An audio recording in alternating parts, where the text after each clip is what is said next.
Hi, this is Dr. Shivlila here. Today I'm going to talk about the mouth breathing habit.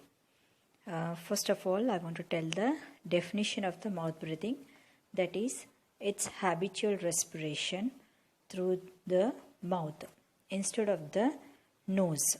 That is, respiration from the mouth, not from the nose.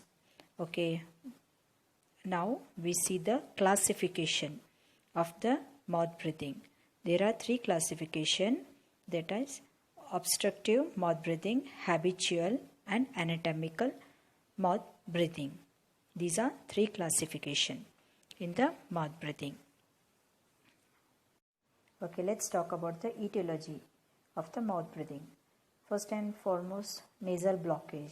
That is, causes of the nasal blockages are like any allergic and some chronic respiratory diseases and climatical changes also.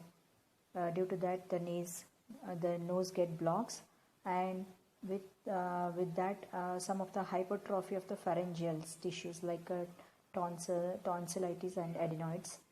Okay, and some of the nasal defects and nasal polyp, and even we can see the enlarged adenoids. During all these days, the nose will be blocked. Due to that, the mouth breathing occurs. Okay. Now let's talk about the anatomical defect. Okay, anatomical defect. In anatomical defect, we see mainly the if there is any morphology changes, that is incomplete closure of the mouth, like in a short upper lip, where the mouth is not completely closed. Okay, now habitual. In habitual condition, where the nasal blockage is removed, but still the mouth breathing habit is not gone. That is, it has been deep rooted habit. Okay, now let's talk about the clinical features. That is a long and narrow face and short flaccid upper lip and everted lower lip, bad breath, stuffy nose, fatigue, and increased facial height, increased mandibular plane angle, and some of the occlusal changes we can see, that is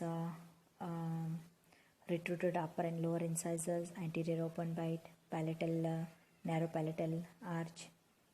Okay, I'll show you with the picture. We can see it in clearly. We can see the clear pictures here.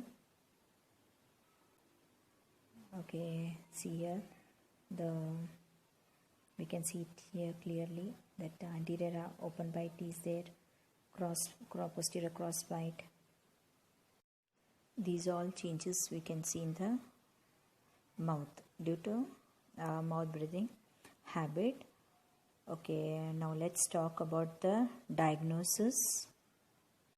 First of all, we need to take the proper history. Okay, and then we go for a clinical examination.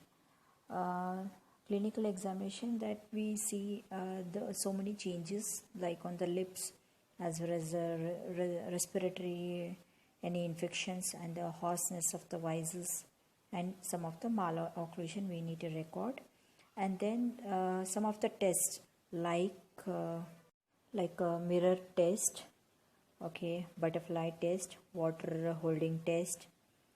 These are the minor tests we can carry through. And then the rhinometry, which mainly helps to study the nasal airflow.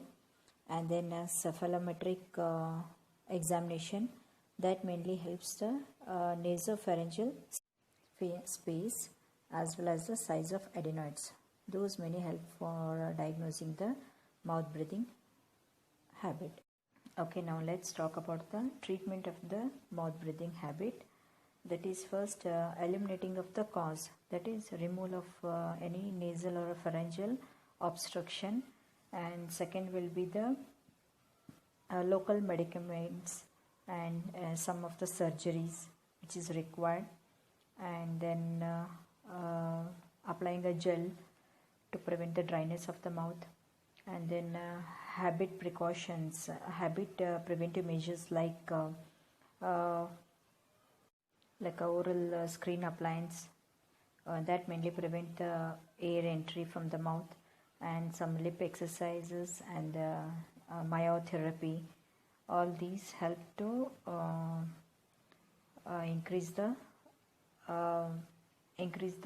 lip length, as well as prevent the mouth breathing. And some of the correction of the malocclusion, like correcting the cross bites, okay, and square shaped arch, that is the expansion of the maxillary arch. All these we need to do. These are all the treatment for the mouth breathing. Hope you like this video. If you like this video, please subscribe.